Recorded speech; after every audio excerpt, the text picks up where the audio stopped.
YouTube is full of videos about good knives. It's full of videos about bad knives. It's high time that someone makes a video about weird knives. This is 3 Weird Knives, and I'm your host, JJJinks. Let's get weird. Welcome back to another episode of 3 Weird Knives with JJJinks. We're going to start off by talking about this knife. So this is an Italian-style stiletto, right? Well, we'll see. This knife is brought to us by Krieger, which is a brand that sells over Bud K. And the way that these automatic stiletto knives are supposed to work is you push this button and then the knife blade flips out. Only that's not how this one works. This is actually a knife that opens with a flipper, which is hidden in between. And what you get is an oddly placed flipper that just kind of makes this whole thing kind of awkward looking. And the whole point of having these parts and the button are moot because it's a flipper knife. So the button is just there to make it look like it's an automatic knife, which, I mean, it's a deception. Like, why bother? I don't know. Are you supposed to maybe, like, pull it out to intimidate an assailant and then let them take it from you, and while they fiddle with the button, you can pull out a real knife and stab them? Yeah, that's kind of a stretch for a ruse. Or maybe Krieger just wanted to make a stiletto-style knife without making it an actual stiletto. And instead, you end up with this look, which is, weird. Next up is this little piece that I got from Smoky Mountain Knife Works. It's a cigarette-style knife. You may have seen it a couple times because, well, it's very unique. You have an aluminum cylinder with a little O-ring in a slot to keep this thing in place. And what you have is a blade that is kind of like a spear point, sorta, except it's very dull. They didn't even bother sharpening it.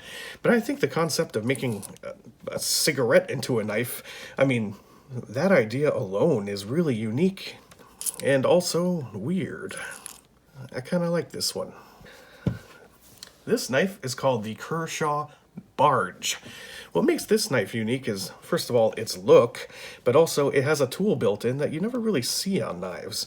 One of the number one things that people tell you you don't do with a knife is pry stuff. Because steel, even though it stays sharp, it can be actually quite brittle. And there are a lot of knives that have the tip broken off because someone tried to pry up a paint can or something.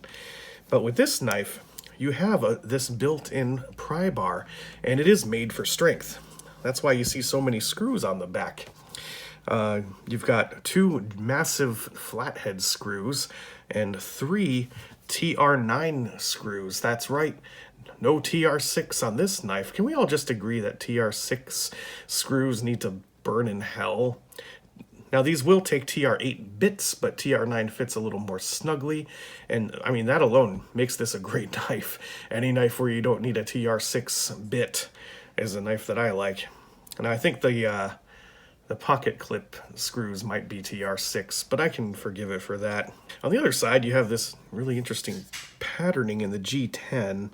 It almost sort of looks like a 3/4 view, top-down Tron kind of landscape.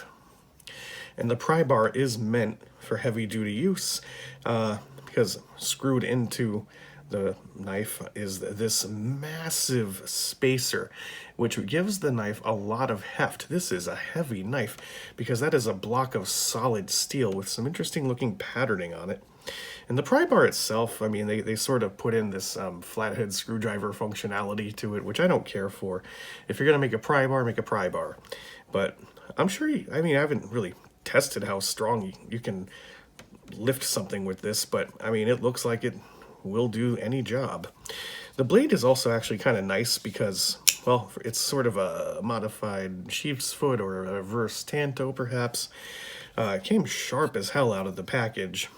But I really like what they did with the jimping on the back here, because you can hold a knife in the traditional way and you got jimping right at your thumb. But a lot of times when you're doing some work, you want to hold it like this. And there's jimping on the back of the blade where you usually don't see any. And it's perfectly placed to do this sort of work. I appreciate that design factor. The other cool thing about this knife is I can show you, the other cool thing about this knife is I can actually show you what a detent does, because the cut that they made for this frame lock is so wide that you can actually see it happening in real time. So what I'm gonna want you to look at the very end of this bar here. See that hole? There's a ball bearing in there. And as the blade rotates to shut, you'll see at some point there will be a corresponding hole. There it is. So that hole lines up with that bearing and it clips it down into place. That's how a detent works. And then when you open the blade, you get to a point where the bearing will sort of fall off the edge, right about there. But the blade hasn't moved far enough for the lock bar to move down. So it's just almost there, but holding on by that edge between the bearing and the end of the lock bar. And it's locked. So that's why sometimes when you're opening a knife, you hear 2 clicks. That's the bearing for the detent. And if you wanted to, you can move the pocket clip to this side. The reason why I'm featuring this knife on 3 Weird Knives with JJJinks is because this is a knife that you can pry with. It's a rule breaker.